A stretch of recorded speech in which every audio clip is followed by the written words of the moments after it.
अल्लाह अज़्ज़ा व जल हमें बरकत नसीब फरमाए। आज रमज़ान का पहला जुमा 2 रमज़ान 1414 सने हिजरी 1444 सने हिजरी मुताबिक 24 मार्च 2023 कल 23 मार्च और यौम पाकिस्तान था, बड़ा अहम तरीन दिन था उनके लिए जो पाकिस्तान से मोहब्बत करते हैं, जो लूट रहे हैं, जो पाकिस्तान को नुकसान पहुंचा रहे हैं, उनके लिए पाकिस्तान कोई अहमियत का नहीं है। लेकिन जो पाकिस्तान वतन अजीज के कदरदान हैं, जो ये समझते हैं कि अल्लाह ने हमें ये बहुत बड़ी नेमत दी है, जो ये जानते हैं कि अल्लाह ने हमें एक अलग रियासत दी है और ये वतन अजीज पाकिस्तान जिसकी बुनियाद इस्लाम है। और क्या बात है पाकिस्तान, वतन अजीज पाकिस्तान की कि ये रमजान में आजाद 27 रमजान वतन अजीज पाकिस्तान मालिक के वजूद में आया। रमजान का महीना है, अल्लाह हमारे वतन को सलामत रखे। कल के दिन जो तय हुए थे मामला, जब 1940 करारदाद हुई, अल्लाह ताला हमारे वतन को सलामत रखे। इसमें कल 2 एजाजी तमगे अदा किए थे। अहले सुन्नत व जमात हनफी मसलक के 2 शख्सियत जिन्हें कल सितारा इम्तियाज नसीब हुआ, शायद आपके लिए में हो, जिक्र में अर्ज कर दूं। मुक़र्रिर शोला बिना हजरत अल्लामा पीरज़ादा मोहम्मद रजा साकी मुस्तफ़ाई साहब गुजरात, आपको ये पता हुआ। और मशहूर मारूफ आलमी शोहरत याफ्ता नाथ खान अलहाज मोहम्मद उवैस रजा कादरी, इनको भी ये एजाज दर्जा नसीब हुआ। ये बड़ा एजाज होता है वतन की सतह पे, मुल्क की सतह पे। और ये हम अहले सुन्नत व जमाअत हनफी मसलक के आला हजरत इमाम अहले सुन्नत के लिए बड़ा एजाज है। अल्लाह इन बुजुर्गों की उम्र दराज फरमाए। तमाम उलमा अहले सुन्नत, मशाइख अहले सुन्नत का साया हम पर दराज फरमाए। तो माह रमजान का आज दूसरा जुमा है और मौजू भी एक मिक्स सा मौजू मैंने लिया है। अब एक मकसद चला है तो उसमें नाम तो मैंने मौजू का दिया था, फिर गर्म हो गया, रमजान नसीब हो गया, ये नाम से। और रमजान की शाम पिछले जुमे भी आपने जो है सुन ली थी। अब मुझे कुछ सीधा बातें करनी है फिर इंशाल्लाह, कुछ दुआ मांगने के बारे में। दुआ ये कितना बड़ा मोमेंट का हथियार है, अल्लाह की बात में दुआ करना इबादत से, इसके बारे में अर्ज करूंगा। तवज्जो के साथ सुनिए और जल्दी जल्दी मस्जिद में आ जाइए नमाज जुमा अदा करने के लिए। रमजान का जुमा है, रश बहुत होगा। आप तमाम भाई जो मेरी आवाज सुन रहे हैं, बाद में फिर बहुत रश लग जाता है और फिर जो है पीछे जगह होती नहीं, तो जल्दी जल्दी आ जाइए। कुरान मजीद में इरशाद हुआ, शाहरु रमज़ान लज़ी उन्ज़िला फ़ीहिल कुरआन हुदल लिन्नास व बय्यिनात मिनल हुदा वल फुरक़ान फमन शहिदा मिनकुमुश शहर फलयसुम। तर्जुमा कुरान कंजुल इरफान। ये कंजुल इरफान जो है ये कंजुल ईमान का एक आसान तर्जुमा है। कंजुल ईमान जो आला हज़रत इमाम सुन्नत का तर्जुमा है, जिसको मजीद आसान करके अवाम अहले सुन्नत तक, आशिकान रसूल तक इसको पहुंचाया गया। और शेखुल हदीस व तफसीर हज़रत अल्लामा मौलाना मोहम्मद मुफ्ती आसिम अत्तारी मददुल वाली ने इसको लिखा है। फरमाया रमजान का महीना जिसमें कुरान उतरा, कुरान नाजिल किया गया, जो लोगों के लिए हिदायत और रहनुमाई है और फैसले की रोशन बातों पर मुश्तमिल है। तुम में जो कोई ये महीना पाए तो जरूर इसके रोजे रखे। क्या फरमाया? तुम में यानी ईमान वालों, जो कोई ये महीना पाए तो जरूर इसके रोजे रखे।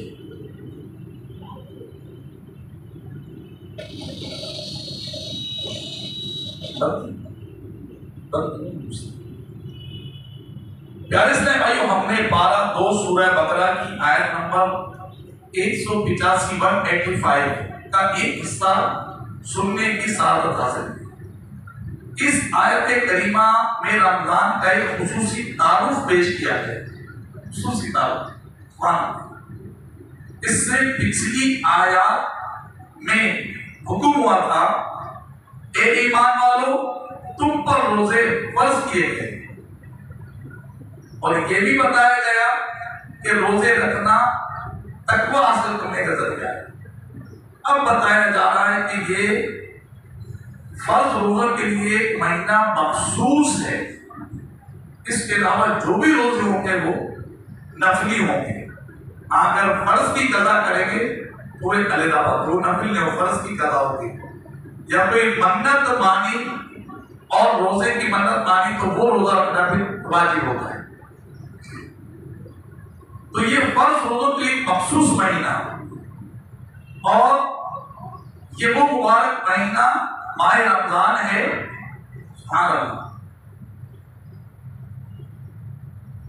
अब जहन में सवाल करता है कि 12 महीने तो 12 हैं, फर्ज रोजों के लिए रमजान मुबारक को ही क्यों खास किया गया? इसमें क्या हिकमत है? भाई इसको यार 12 में से कोई भी महीना एक बात जहन में होता आया नहीं, रमजान ही क्यों आया? तो उसकी हिकमत है क्या? एक हिकमत ये है, कुल एक वाज़े है। सुभान अल्लाह, अल्लाह पाक ने फरमाया उनज़िला फ़ीहिल कुरान, जिसमें कुरान नाजिल किया गया। सुभान अल्लाह,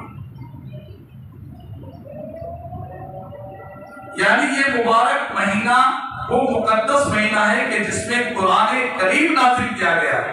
चूंकि कुरान रब से करीब करने वाला है और रोजा भी कुर्बे इलाही दिलाता है, लिहाजा रोजे भी इसी महीने में रखो ताकि दोहरी यानी डबल बरकत हो और अल्लाह पाक का ज्यादा से ज्यादा कुर्ब मिल सके। तुझ पे सदके जाऊं रमजान, तू अजीम शान है, तुझ में नाजिल हक ताला ने किया कुरान है। मीठे साहब भाइयों, आपने ये सुन लिया। अच्छा, इसकी बहुत सारी तफसील की है और बहुत सारी इसकी वो है। अब आइए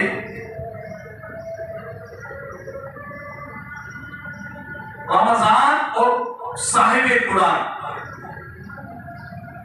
यहां एक ईमान पर उठता है। देखिए, अल्लाह पाक ने कुरान करीम नाजिल फरमाया।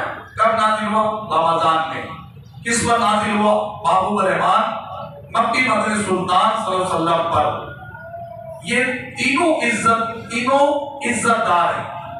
सुभान अल्लाह। कौन? कुरान, साहिब कुरान और रमजान, इज्जत वाले हैं ये तीनों। रमजान, कुरान और साहिब कुरान, इन तीनों की आपस में बड़ी गहरी मुनासबत है। हमारे आका अलैहिस्सलाम हादिए दो जहां है, यानी कुरान किताब और हिदायत है। रमजान को महीना जो हमारे दिल से जंग दूर करके इसे हिदायत कबूल करने वाला, करने के लायक बनाता है।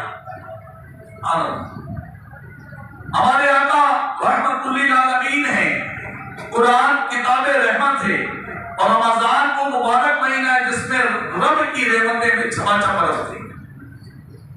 हमारे आका सल्लल्लाहु अलैहि वसल्लम सखियों के सरदार हैं, मुंह मांगी अता फरमाते हैं, बल्कि मांग से कहीं ज्यादा नवाजते हैं।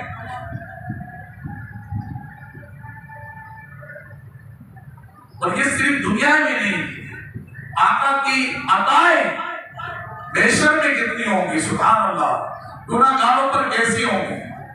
आराधत मामले सुनते एक शेर में इसको जमा किया तो मुझे याद आ गया आका की अदाओं का, सुभान अल्लाह। उनके करम की शान किसी में कहीं नहीं। नबी करीम अलैहि सलाम के बारे में हुजूर आला हज़रत ये लिख रहे हैं कि उनके करम की शान किसी में कहीं नहीं, मुजरिम को ढूंढती है शफाअत रसूल। क्या बात, तो आका की अदाएं इस दुनिया में भी है, इंशाअल्लाह कब्र में भी नसीब होंगी, और इंशाअल्लाह क़यामत में भी हम इससे मुस्तफीज होंगे।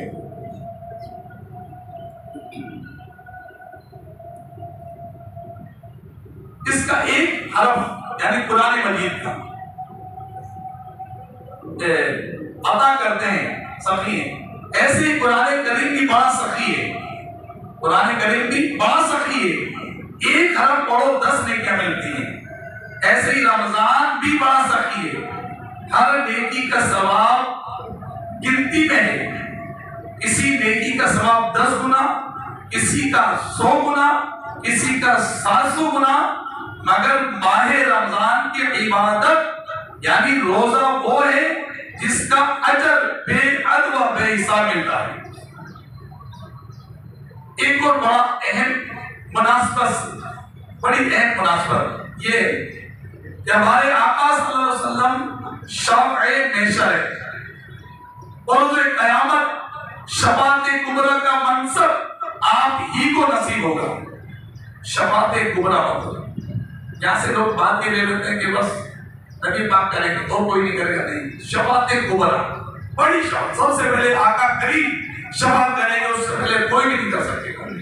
फिर अंबिया, सहाबा, औलिया, उलमा, हुफ़ाज़े कुरान, यहाँ तक के वो बच्चे जो दुनिया में बगैर पैदा हो मर जाते हैं, जिन्हें कच्चे बच्चे कहा जाता है, नौमुलूम बच्चे, वो भी शफ़ाअत करेंगे। सोचिए, लेकिन शफ़ाअत का दरवाजा हमारे आका के सर है, शफ़ाअते कुबरा का सेहरा। रिवायात के मुताबिक जमीन पर जितने दरख्त, जितने पत्थर हैं, रोज़े क़यामत प्यारे आका सल्लल्लाहु अलैहि वसल्लम उनकी तादाद के बराबर गुनाहगारों की शफ़ाअत फरमा कर जन्नत में पहुंचा देंगे। कैसा कोई गिन सकता है? खाली दरख्तों के पत्तों को नहीं, वो शायद एक दरख्त के पत्ते नहीं गिन सकता। आपके घर के बाहर अगर कोई नीम का दरख्त हो ना, तो उसके पत्ते गिने हैं, शायद रात दिन गुजर जाएंगे, नहीं गिन सकेंगे। तो फरमा जाना जितने दुनिया में दरख्त हैं, जितने पत्ते हैं, सुभान अल्लाह, यानी बेहिसाब हो बेकिताब बख्शे।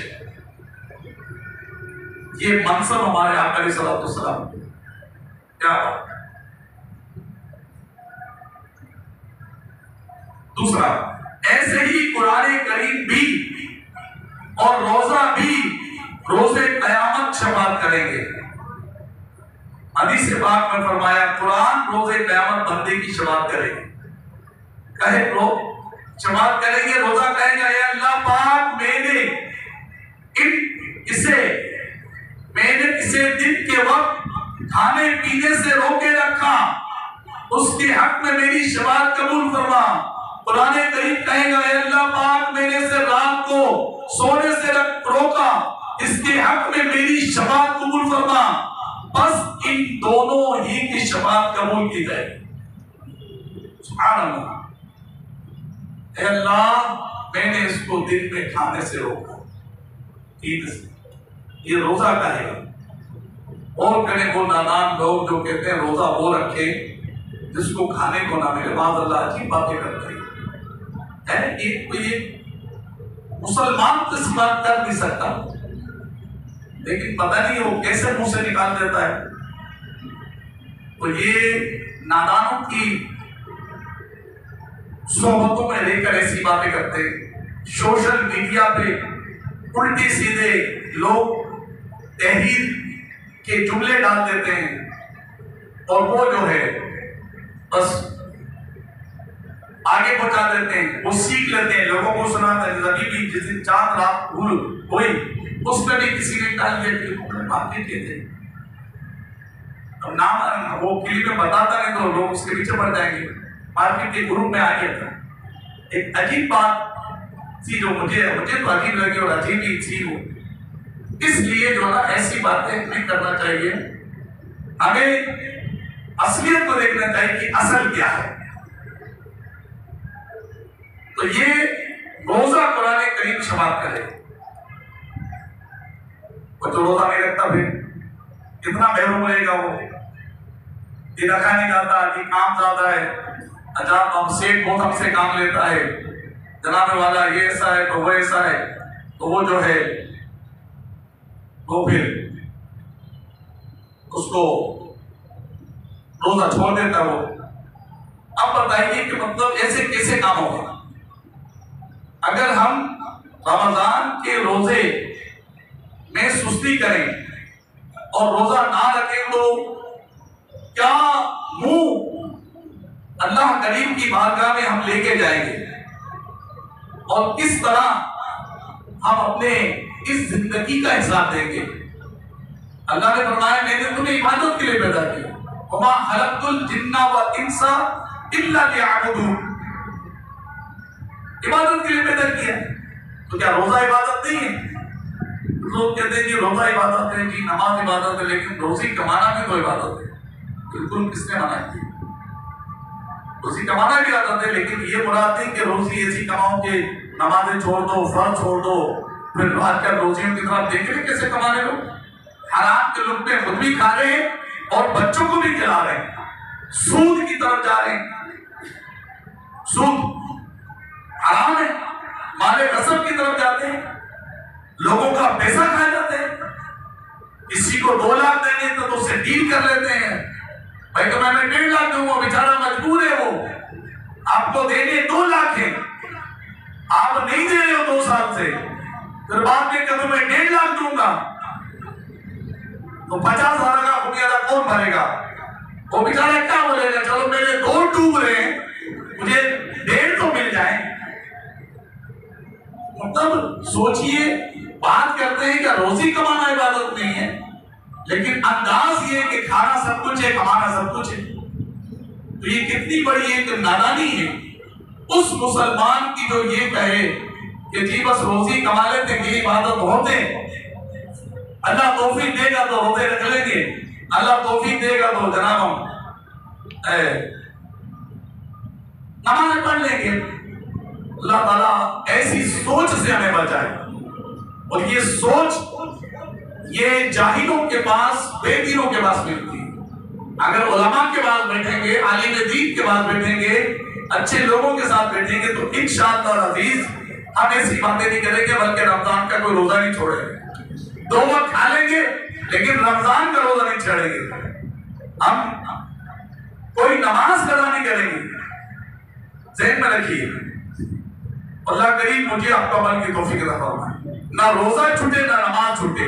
और जो रोजे के मामलात हैं, झूठ से बचना, गीबत से बचना, चुगली से बचना, रोजे में सारी चीजें आती है। अपने रोजे को अगर मजबूत करना है, यानी कुरान में फरमाया लअल्लकुम तत्तकून, कहीं तुम्हें परहेजगारी मिले।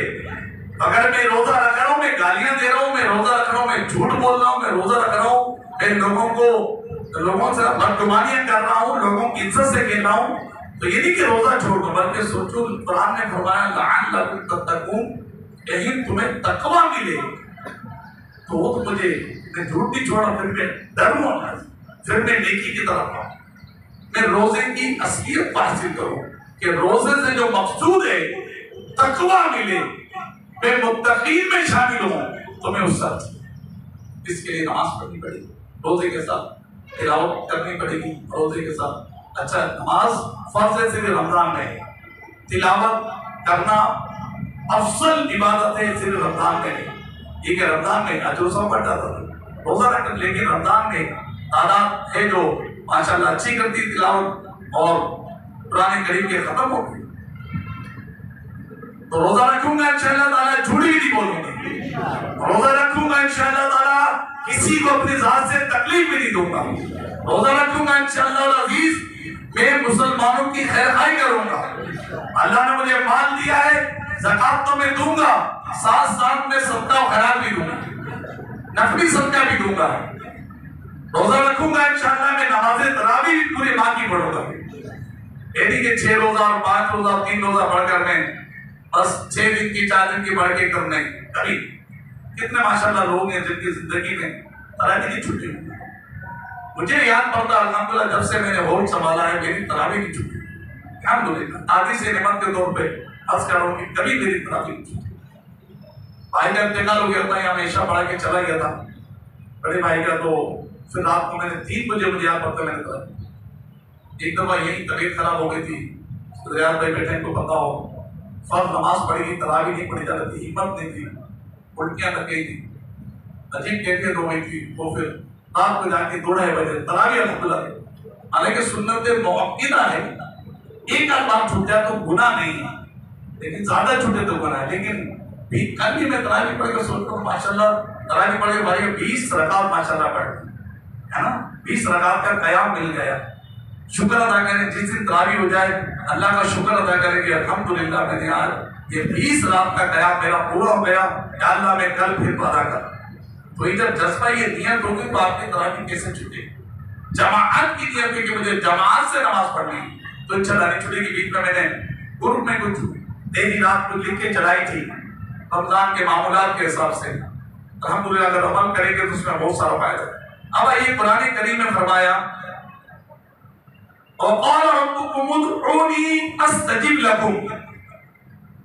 तर्जुमा है कुरान कंजुल ईमान, और तुम्हारे रब ने फरमाया मुझसे दुआ करो मैं कबूल करूंगा। सुभान अल्लाह, दुआ जो है ना कितनी अहमियत की हामिल है, जिसकी हमारी तरफ तवज्जो नहीं है। कुरान मजीद की इस आयत के हिस्से की आप तफसीर सुनिए, और अगर दुआ में मांगना सुस्ती है तो सुस्ती को दूर कर दीजिए। वक़ाला रब्बुकुम उदऊनी अस्तजिब लकुम, के तेरा हुज़ूर किबला मुफ्ती साहब लिखते हैं कि तुम्हारे रब ने फरमाया मुझसे दुआ करो मैं तुम्हारी दुआ कबूल करूंगा। इमाम फखरुद्दीन राज़ी रहमतुल्लाह अलैह फरमाते हैं ये बात जरूरी तौर पर मालूम है कि क़यामत के दिन इंसान को अल्लाह ताला की इबादत से ही नफा पहुंचेगा। इंसान को क़यामत के दिन जो नफा पहुंचेगा, फायदा होगा, वो उसकी इबादतों को ही से पहुंचेगा। इसलिए अल्लाह की इबादत में मशगूल होना इंतहाई काम है। रोजा, तिलावत, जिक्रो, दुरूद, नमाज़े बाजमात, हलालो हराम की तमीज, ये सारे। और चूंकि इबादत की इक़साम में दुआ एक बेहतरीन किस्म है, इसलिए बंदों को दुआ मांगने का हुक्म इरशाद फरमाया और उससे दुआ करो। अच्छा, इस आयत में लफ्ज़ उदऊनी फरमाया के बारे में मुफस्सिरीन का एक कौल ये है, इससे मुराद दुआ करना है। इस सूरत में आयत के माने होंगे ए लोगों मुझसे दुआ करो मैं उसे कबूल करूंगा, और एक कौल ये इससे मुराद इबादत करना है। इस सूरत में आयत के माने ये होंगे कि तुम मेरी इबादत करो मैं तुम्हें सवाब दूंगा। सुभान अल्लाह।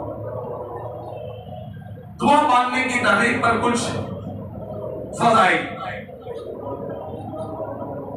हज़रत अब्दुल्लाह बिन उमर रज़ियल्लाहु ताला अन्हु से रिवायत, नबी करीम अलैहिस्सलाम ने फरमाया, दुआ उन मुसीबतों में नफा देती है जो नाजिल हो गई और जो अभी नाजिल नहीं हुई, इनमें भी दुआ फायदा देती है। देखिए, आपके तो मेरा काम नहीं हुआ, मैंने तो दुआ बन की मुझे फायदा नहीं मिला। सरकार फरमाते हैं कि दुआ जो अभी इन मुसीबतों में नफा देती है, फायदा देती है, जो मुसीबतें नाजिल हो गई और जो मुसीबतें अभी नाजिल नहीं हुई, इनमें इलाही में तो है ना, फरमाए उनमें फायदा देती है। अरे आपको क्या पता कितना बड़ा नुकसान होने वाला था आपका। आपने दुआ की थी तरावी के बाद, आपने दुआ की थी इफ्तार के बाद, आपने दुआ की थी सहरी में, आपने दुआ की थी फर्ज नमाज के बाद, आपने दुआ की थी कहीं मैयत में, आपने दुआ की थी कहीं महफिल में दिल जमाई के साथ, तो पता चला वो दुआ थी तुम्हारी जिससे तुम्हारी मुसीबत टल, है ना, फायदा देती। दूसरी हदीस से बात, हजरत अबू हुरैरा से रिवायत, रसूलुल्लाह सल्लल्लाहु अलैहि वसल्लम ने फरमाया कि जो आदमी अल्लाह ताला से सवाल ना करे, अल्लाह ताला उस पर गजब फरमाता है। अल्लाह होता है उससे जो अल्लाह से ना मांगे, अल्लाह से दुआ ना करे, सवाल ना करे, फरमाया अल्लाह उस पर गजब फरमाता है। मज़ीद फज़ाइल फरमाया, अल्लाह ताला के नजदीक कोई चीज, दोबारा सुनिए, अल्लाह ताला के नजदीक कोई चीज दुआ से बुजुर्गतर नहीं। फरमाया दुआ मुसलमानों का हथियार, दुआ दीन का सुकून, दुआ आसमान और जमीन का नूर है। फरमाया दुआ मुसीबत व बला को उतरने नहीं देती। दिन रात अल्लाह ताला से दुआ मांगना दुश्मन से नजात और रिस्क में वसी होने का जरिया है। मुझे बताइए कितनी दुआ करते हैं बेरोजगारी। आप अपना इजाजा खुद लेके, मैंने आज दिन में अल्लाह की बारगाह में जिस तरह अर्ज करना चाहिए था, मैंने क्या अर्ज किया? लोगों को मैंने सुनाया, लोगों को मैंने कोसा, अपने सेठ को कोसा, दूसरों को कोसा। अरे आप ये बताएं, आपने अल्लाह की बारगाह में कितनी बार आजिज़ी के साथ आपने दुआ की, मौला मेरी मुश्किलें टाल दे, या अल्लाह मेरी मुसीबतें टाल दे, ऐ मौला रिज़्क़ में तंगी है, मौला फरावानी अता कर दे, ऐ मौला चारों तरफ से घिर चुका हूं मैं रिज़्क़ की तंगी में, मौला रमजान के सदके में टाल दे। क्या हमने कभी ऐसे की? नहीं। तो फरमाया रिज़्क़ में वसी होने के जरिए, आगे फरमाया दुआ करने से गुनाह माफ होते हैं। कितना फायदा, यानी कितने फवाइद हमें मिल रहे दुआ के, लेकिन हम उस तरफ बढ़ नहीं रहे, नहीं बढ़। अभी हुकूमत ऐलान कर दे कि जो रोजाना 5 नमाज के बाद आधा घंटा मस्जिद में दुआ करेगा, उसको 50 लाख का बोनस दिया, 50,000 का बोनस दिया जाएगा। और एक एक बंदा मस्जिद में हम नुमाइंदा भेज देंगे, जो उनके नाम लिखेगा, जो उनके NIC कॉपियां लेगा, तो मुझे बताइए मस्जिद में जगह मिलेगी? हालांकि फरमाया दुआ से कितने फायदे हैं, लेकिन हमें वो फायदे जो बज़ाहिर नजर नहीं आ रहे, दुआ में वो फायदे हैं। हुकूमती ऐलान का फायदा में नजर आ रहा, 50,000 रुपए मिलेंगे भाई, तो मस्जिद में तो नमाज से पहले लोग जमा हो जाएंगे, मौज़िन साहब को अज़ान देने की जगह नहीं मिलेगी, जरा वो पीछे रश ही रश हो जाएगा। तो हम लोग ज़ाहिर मामला को बोलते हैं, बस हमें नजर आ जाए, बस हमें यूं बोले और यूं हो जाए। तो ये बिल्कुल एक कम इल्मी और एक नादानी वाली चीज है। जब सरकार ने फरमा दिया कि दुआ मोमिन का हथियार है, दुआ मोमिन का हथियार है, दुआ मोमिन का हथियार है, फरमा दिया दुआ जमीन और आसमान का नूर है, दुआ से रिज़्क़ में बरकत होती है, फिर क्यों, किस बात का इंतजार है?